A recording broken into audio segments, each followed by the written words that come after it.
இறை இயேசுவில் பிரியமுள்ள மாதா தொலைக்காட்சியின் அனைத்து நிகழ்ச்சிகளையும் ஆவலோடு பார்த்து கொண்டிருக்கிற அன்பு நேயர்கள் அனைவருக்கும் இனிய இரவு வணக்கம். ஒவ்வொரு நாளும் இந்நிகழ்வின் வழியாக நமது நல்வாழ்விற்கு தேவையான பல நல்ல சிந்தனைகளை நாம் தெரிந்து கொண்டிருக்கிறோம். இன்றும் ஒரு அருமையான சிந்தனையைத்தான் நான் உங்களோடு பகிர்ந்து கொள்ள ஆசைப்படுகிறேன்.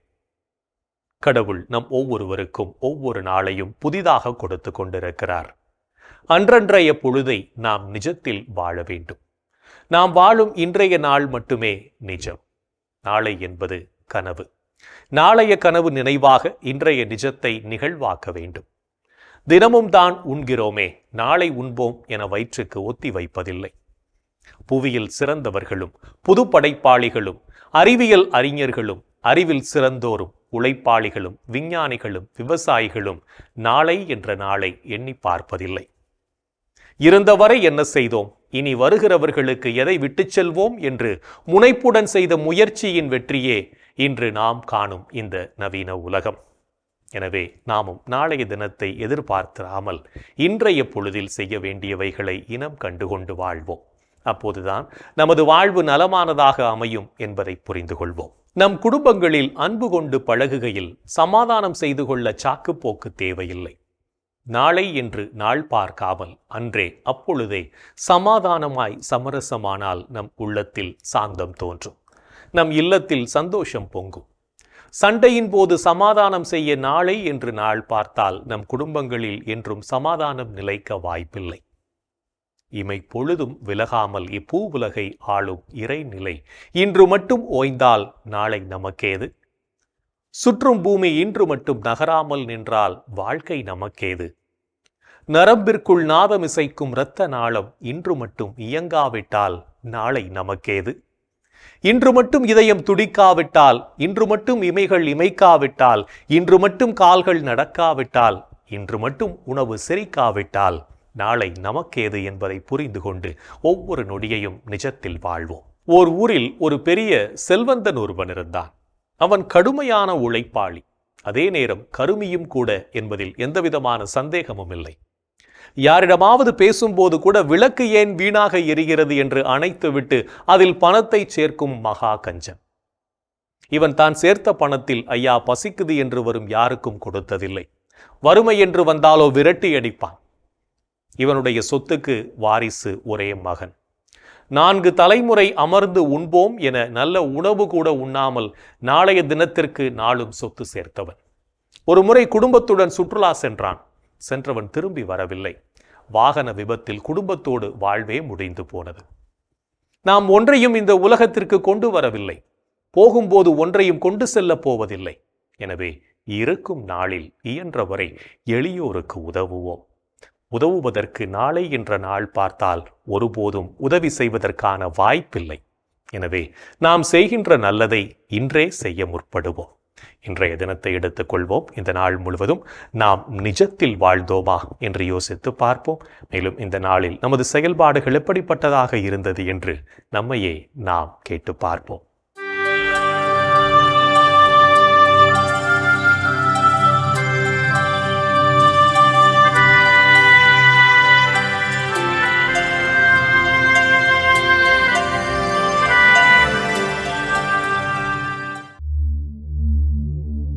இன்று நீங்கள் பெற்றுக்கொண்ட நன்மைகளுக்கு கடவுளுக்கு நன்றி கூறினீர்களா? தந்தையாம் கடவுளுக்கு நன்றி செலுத்துங்கள். அவர் இறை மக்களுக்கான ஒளிமயமான உரிமை பேற்றில் பங்கு பெற உங்களை தகுதியுள்ளவர்களாக்கியுள்ளார். இன்று நீங்கள் ஆண்டவருக்கு ஏற்புடைய செயல்களை செய்தீர்களா? நீங்கள் அனைத்திலும் ஆண்டவருக்கு உகந்தவற்றை செய்து அவருக்கு ஏற்புடையவர்களாய் நடந்து கொள்ள வேண்டும். இன்று நீங்கள் உங்கள் அருகில் உள்ளோரின் தேவைகளுக்காக இறைவனிடம் பரிந்து பேசினீர்களா? அனைவருக்காகவும் மன்றாடுங்கள், இறைவனிடம் வேண்டுங்கள், பரிந்து பேசுங்கள், நன்றி செலுத்துங்கள். இன்று நீங்கள் உங்களுக்கு ஏற்பட்ட பிரச்சனைகளுக்கு மற்றவரை குறை கூறினீர்களா? நாம் இன்று இப்படி இருப்பதற்கு நாமே பொறுப்பு. இனி எப்படி இருக்க வேண்டும் என்று விரும்புகிறோமோ அப்படி நம்மை செய்து கொள்வதற்கான ஆற்றலும் நம்மிடமே உள்ளது.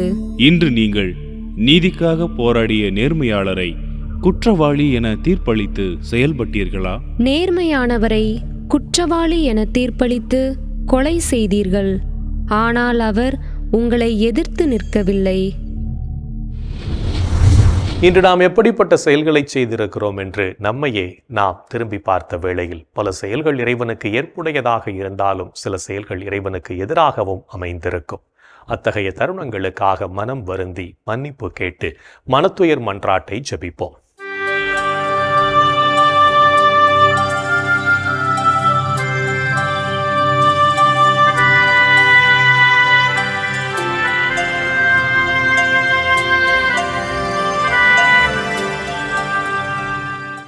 எல்லாம் வல்ல இறைவனிடமும் சகோதர சகோதரிகளே உங்களிடமும் நான் பாவி என ஏற்றுக்கொள்கிறேன். ஏனெனில் என் சிந்தனையாலும் சொல்லாலும் செயலாலும் கடமையில் தவறியதாலும் பாவங்கள் பல செய்தேன். என் பாவமே, என் பாவமே, என் பெரும் பாவமே. ஆகையால் எப்போதும் கன்னியான புனித மரியாவையும் வானதூதர் புனிதர் அனைவரையும் சகோதர சகோதரிகளே உங்களையும் நம் இறைவனாகிய ஆண்டவரிடம் எனக்காக வேண்டிக்கொள்ள மன்றாடுகிறேன். ஆமேன். மனத்துயர் மன்றாட்டை ஜெபித்ததன் வழியாக இறைவனிடமிருந்து மன்னிப்பை பெற்றிருப்போம் என்ற நம்பிக்கையோடு இறை வேண்டலில் இணைவோம்.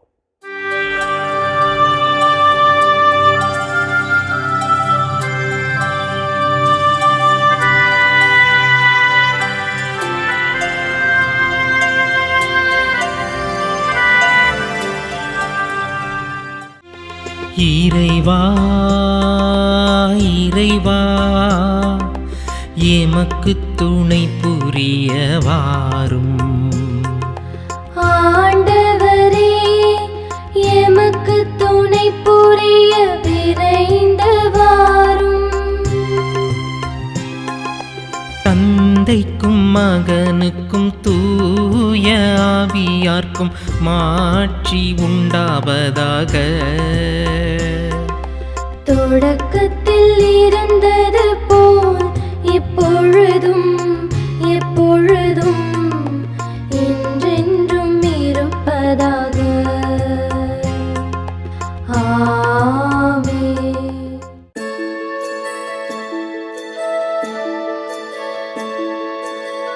போயது பொழுது புகுந்தது இரவு, தூயனை உனது பொன்னடி தொழுது.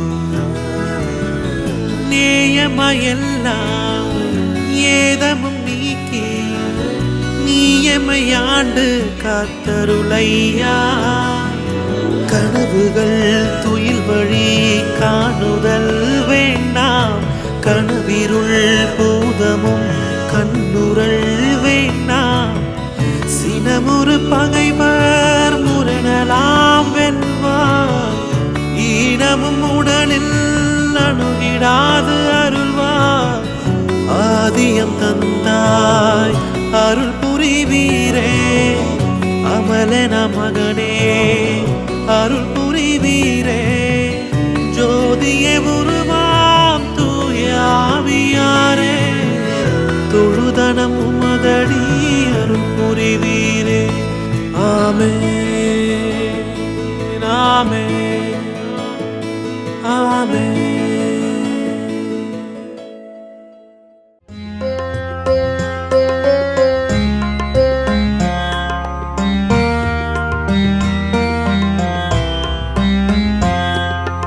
என்னிடம் இருந்து உமது முகத்தை மறைத்து கொள்ளாதேயும். ஏனெனில் நான் உம்மீது நம்பிக்கை வைத்துள்ளே. என்னிடமிருந்து உமது முகத்தை மறைத்துக் கொள்ளாதேயும். ஏனெனில் நான் உம்மீது நம்பிக்கை வைத்துள்ளேன்.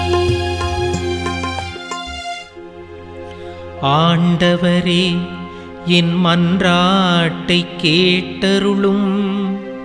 நீர் நம்பிக்கைக்கு உரியவராயிருப்பதால் உமது இரக்கத்திற்காக நான் எழுப்பும் மன்றாட்டுக்கு செவிசாய்த்தருளும்.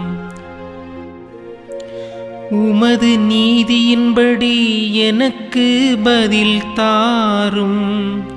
தண்டனை தீர்ப்புக்கு உம்மடியானை இழுக்காதேயும்.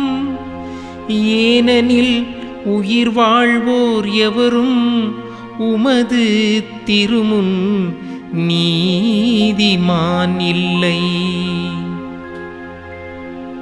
எதிரி என்னை துரத்தினான், என்னை தரையிலிட்டு நசுக்கினான். என்றோ இறந்தொழிந்தவர்களைப் போல் என்னை இருட்டில் கிடக்கச் செய்தான். எனவே என்னுள்ளே என் மனம் ஒடுங்கிப் போயிற்று. என்னுள்ளம் எனக்குள் சோர்ந்து போயிற்று. பண்டைய நாள்களை நான் நினைத்துக் கொள்கின்றேன். உம் செயல்கள் அனைத்தையும் குறித்து சிந்தனை செய்கின்றேன். உம் கைவினைகளைப் பற்றி ஆழ்ந்து சிந்திக்கின்றேன். உம்மை நோக்கி என் கைகளை உயர்த்துகின்றேன். வறண்ட நிலம் நீருக்காக தவிப்பது போல் என் உயிர் உமக்காக தவிக்கின்றது.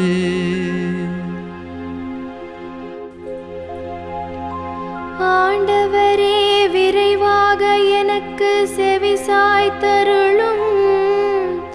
ஏனெனில் என் உள்ளம் உடைந்து விட்டது.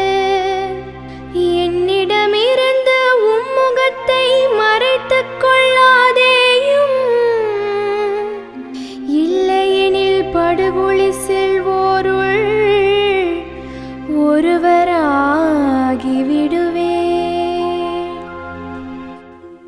உமது பேரன்பை வைகரையில் நான் கண்டடையச் செய்யும்.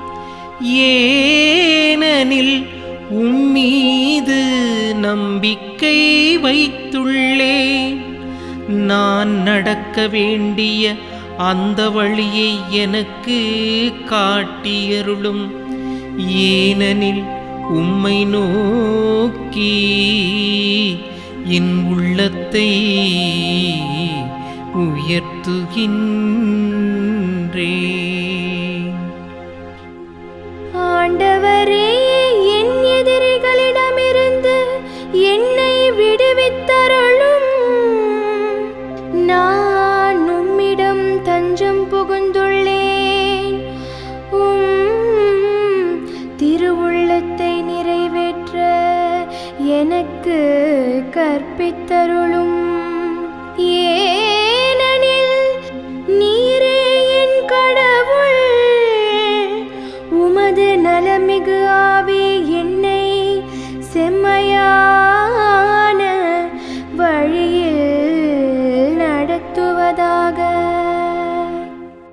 ஆண்டவரே, உமது பெயரின் பொருட்டு என் உயிரை காத்தருளும்.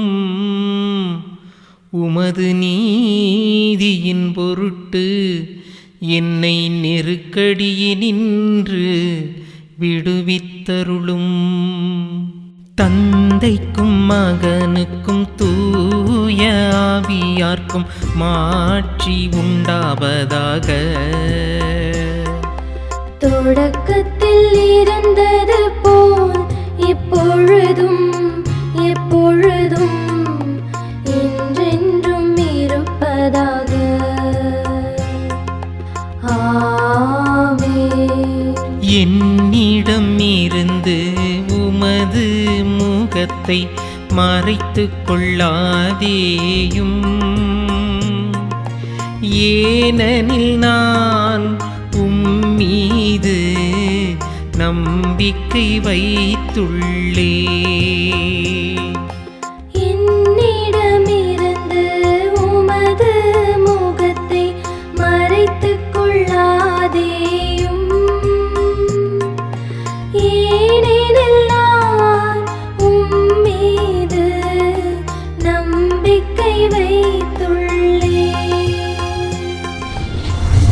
இறைவனின் உடனிருப்பு இந்த இரவு பொழுதிலும் நம்மை பாதுகாத்து வழிநடத்தும் என்ற நம்பிக்கையை இறை வேண்டலின் வழியாக பெற்றுக்கொண்ட நாம் இப்போது நாளைய நற்செய்தி வாசகத்திற்கு செவிமடுப்போம்.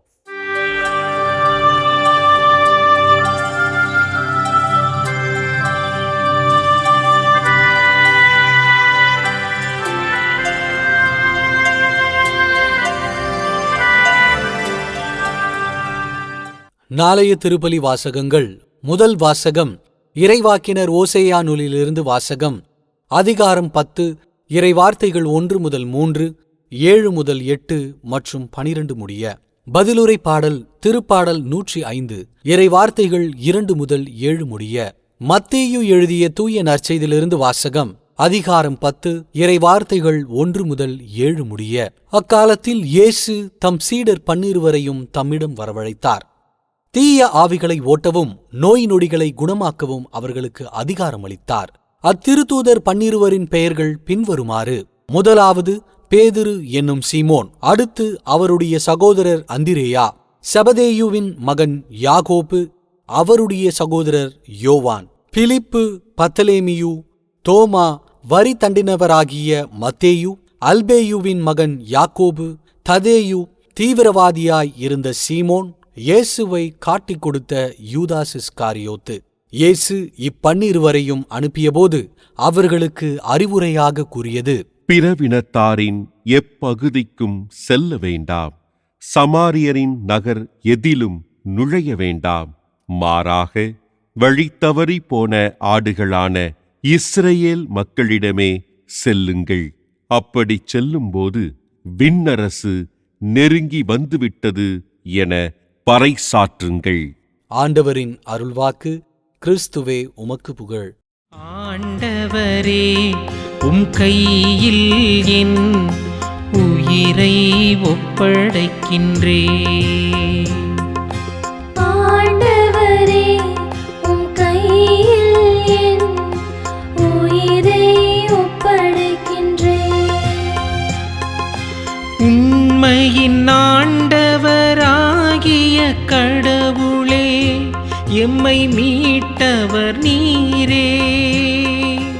ஆண்டவரே, உம் கையில் என் உயிரை ஒப்படைக்கின்றேன்.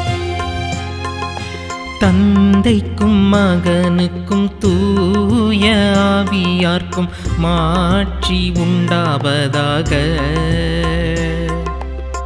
ஆண்டவரே, உம் கையில் என் உயிரை ஒப்படைக்கின்றேன். ஆண்டவர் இயேசு கிறிஸ்து பற்றிய நற்செய்தியை பறைசாற்றவும் அவரின் விழுமியங்களை வாழ்வாக்கவும் நாம் அழைக்கப்படுகிறோம். என்றும் நம் அன்பர் இயேசுவின் குரலுக்கு செவிமடுத்து வாழ்வோம் என்ற சிந்தனையோடு சிமியோன் பாடலில் இணைவோம்.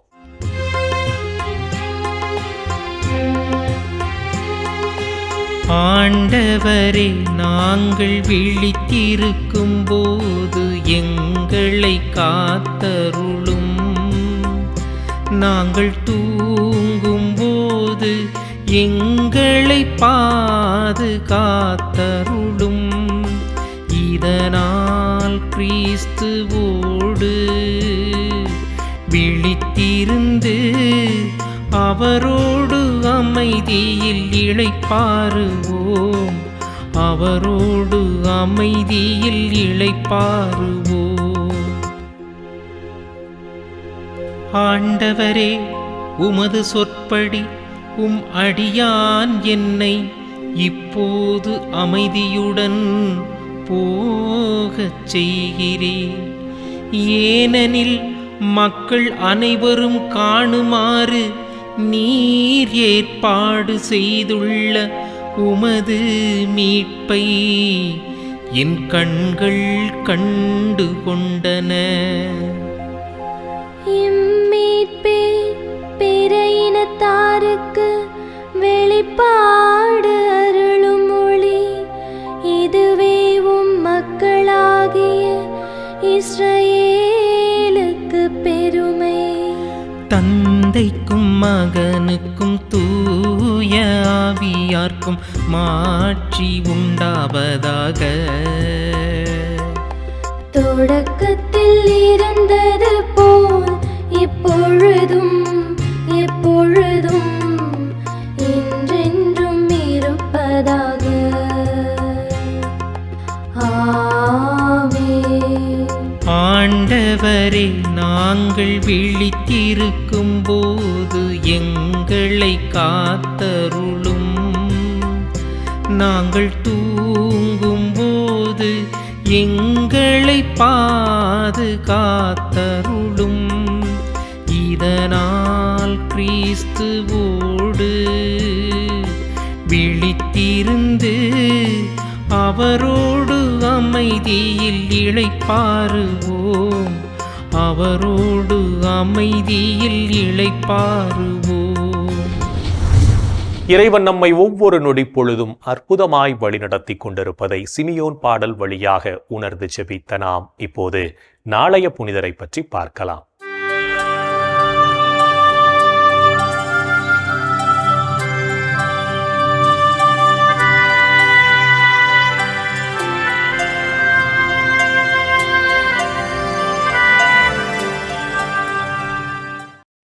ஜூலை 8 புனித கில்லியான். அயர்லாந்து நாட்டில் கவுண்டி கவான் பகுதியில் வாழ்ந்த செல்வ செழிப்புமிக்க குடும்பத்தில் கிபி 640ஆம் ஆண்டு பிறந்தார் கில்லியான்.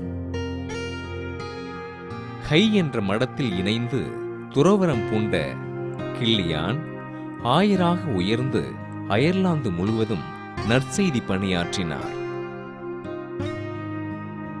ரோமிற்கு திருப்பயணம் மேற்கொண்ட இவர் பிற இனத்து மக்கள் மனம் மாறிட மிக கடுமையாக உழைத்தார். மறுமணம் ஆதரிக்கப்படாத அக்கால திருச்சபையில் இறந்த தனது சகோதரன் மனைவியை மனைவியாக்க எண்ணம் கொண்டிருந்த டியூக் கோஸ்பார்ட் என்பவரை மணமாற்றிய கில்லியான் ஆண்டவரின் பணிகளை அர்ப்பணிப்போடு செய்தார். டியூக் கோஸ்பார்ட் மனம் மாறினாலும் அவருடைய சகோதரரின் மனைவி கெலினா கில்லியான் மீது கோபம் கொண்டு அவரை கொலை செய்ய திட்டம் தீட்டினார். கிபி 689ஆம் ஆண்டு ஜூலை மாதம் 8ஆம் நாள் கில்லியானும் அவரின் தோழர்கள் இருவரும் கெலினா ஏவிவிட்ட நபரால் தலை வெட்டப்பட்டு படுகொலை செய்யப்பட்டார்கள். ஆயர் கில்லியான் கொலைக்கு காரணமான கெலினாவும் அவரை கொலை செய்தவரும் மனநலம் குன்றி துன்புற்று இறந்தார்கள். வூர்ஸ்பர்க் பேராலயத்தில் வைக்கப்பட்டுள்ள ஆயர் கில்லியானின் புனித பண்டங்கள் மூலம் இன்றும் ஏராளமான புதுமைகள் நடந்தேறுகின்றன. புனித கில்லியானின் திருவிழாவை கொண்டாடுகின்ற நாம் கத்தோலிக்க மரபின்படி நம் வாழ்வில் ஒழுக்கத்தை கடைபிடித்து வாழ்வோம். புனிதர்கள் ஒவ்வொருவரும் தங்களது வாழ்க்கையின் மூலம் இறைவனுக்கு சான்று பகிர்ந்து வாழ்ந்தவர்கள் என்பதை உணர்ந்தவர்களாய் நாமும் அவர்கள் வழியில் வாழ்ந்து இறை வழியில் பயணிப்போம் என்ற நம்பிக்கையோடு நாளைய தினம் நாம் நமக்கு கொடுக்கப்பட்ட கடமைகளை முழுமையாக செய்வோம். என் அன்பு சகோதர சகோதரிகளே, கடவுளின் கருணை எண்ணி பார்த்து அவரை போற்றி புகழ்ந்து அவரை ஆராதிப்போம். இன்றைய நாளில் எத்தனை விதமான நன்மைகளை கடவுள் நமக்கு செய்திருக்கிறார். அவரை புகழ்வோம், அவருக்கு ஆராதனை செய்வோம். அன்பர்களே, இன்றைய தினத்திலே புலம்பெயர்ந்து வாழ்கின்ற நம் சகோதர சகோதரிகளுக்காய் நாம் உருக்கத்தோடு செபிப்போம். எங்கள் அன்பே உருவான இயேசு ஆண்டவரே, இதோ புலம்பெயர்ந்து வாழ்கின்ற என் சகோதரனை சகோதரி எண்ணி பார்க்கிறோம். தாய் நாட்டை விட்டு, தாய் மண்ணை விட்டு பலவிதமான காரணங்களுக்காக வாழ்க்கையை தேடி வளங்களை தேடி, உறவுகளை தேடி, ஏன் விடுதலையை தேடி வாழ்ந்து கொண்டிருக்கின்ற எம் புலம்பெயர்ந்த தமிழ் இனத்திற்காக, எம் சகோதரனுக்காக, சகோதரிகளுக்காக ஜெபிக்கிறோம். ஆண்டவரே, எகிப்து மண்ணிலே அடிமைகளாய் கிடந்த உம் மக்களை நீர் தேடிச் சென்று அவர்களுக்கு விடுதலையை நீர் கொடுத்தீரே.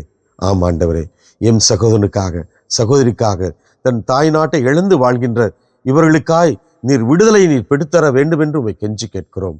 அவர்களை ஆசீர்வதித்தருளும். அவர்கள் வாழ்கின்ற நாட்டிலே, அந்த பகுதியில் இருக்கின்ற அந்த நாட்டை சார்ந்த ஒவ்வொருவரையும் நீர் ஆசீர்வதியும். இந்த பிள்ளைகளுக்கு நீர் ஆதரவாய் இரும். நீர் இந்த பிள்ளைகளை ஒவ்வொரு நாளும் ஆதரிக்க வேண்டும் என்று சொல்லி உம்மை கெஞ்சி கேட்கிறோம். எங்கள் அன்பு அன்னையே, புலம்பெயர்ந்து வாழ்கின்ற என் சகோதர சகோதரிகளுக்காய் பரிந்து பேசும்படியாய் உம்மை கெஞ்சி கேட்கிறோம். அம்மா, இந்த ஜெபங்களை எல்லாம் எங்கள் ஆண்டவராகிய இயேசுவே உமது வல்லமையான திருநாமத்தின் வழியாய் உம்மை கெஞ்சி மன்றாடுகிறோம். ஆமென். என்று வாழும் உயிருள்ள இறைவன், தந்தை, மகன், தூய ஆவியார் நாம் அனைவரையும் நிறைவாக ஆசீர்வதிப்பாராக. ஆமென். இந்த ஜெபத்தின் வழியாக இறை அருளும் ஆசீரும் நம் மீது நிறைவாக பொழியப்பட்டிருப்பதை உணர்ந்திருப்போம். இறை ஆற்றலும் வல்லமையும் என்றும் நம்மில் தங்கும். அன்னை மரியாவும் நமக்கு உதவிகள் செய்வார் என்ற நம்பிக்கையோடு அவரின் துணை வேண்டி இந்த நிகழ்வை நிறைவு செய்யலாம். Good night.